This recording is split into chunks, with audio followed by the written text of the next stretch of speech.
Now, the Dark Knight has fought numerous foes throughout his career. Some great, some that are certainly, there, but every hero has a foe that to beat them it takes everything they've got. There is one villain that could only be described as the world's greatest detective's nemesis, and that is, undoubtedly, the Riddler. Who else could truly confuse the Dark Knight like the Prince of Puzzles, the King of Conundrums, Edward Nigma? Since his very first appearance, his goal has been to confuse Batman, the only one who he deemed worthy of battling his intellect. Now, the Joker can pose a great challenge to Batman, and he certainly is a dangerous criminal with entertaining gadgets and comedic plans, but his goal isn't even to kill Batman. He just wants to continue the game. But Riddler wants to destroy the Caped Crusader. Now, you might say, Riddler can't be Batman's nemesis, he's not obsessed with him. Balderdash. In the Arkham series of video games, we can clearly see Riddler's descent into insanity over years of him fighting Batman. Who is this? Think of me as a great big mystery, one you're never going to solve.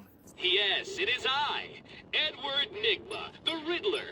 And more importantly, your intellectual superior. He only beat the other puzzles by luck. Or he cheated.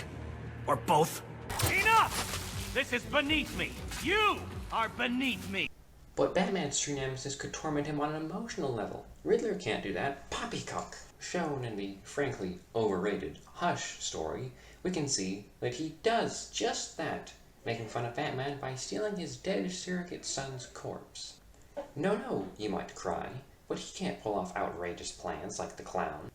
Contemptible! To look back on previous stated sources, in the Arkham games, he has a giant robot. In the Hush story, he convinced several villains, including the clown, to go along with his master plan against the Batman. And there's, of course, Zero Year, where he takes over the city. Yes, you heard me. Riddler took over Gotham. Now, riddle me this. Has Joker ever taken over Gotham? Well, he took over the universe, but he did that with the literal power of God. Riddler took over Gotham with his brains, his robots, and by blowing up a dam.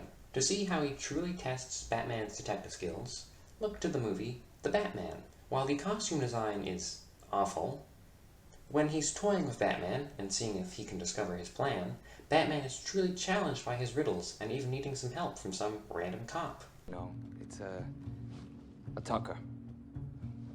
In this movie, Batman is truly a detective, solving a series of riddles, murders, and crimes before cracking the case and stopping the Riddler. No other villain makes Batman need to use his intelligence and cunning this much. Scarecrow, he beats with chemistry. Mr. Freeze, he beats with technology. Everyone else, he just keeps punching them until they stop moving. But Riddler, he needs to ponder. He needs to really think and apply logic to his riddles, not just brute force and a surplus of gadgets. Taking all of this into consideration, there is only one true nemesis for the world's greatest detective, and that is the one, the only, the Riddler.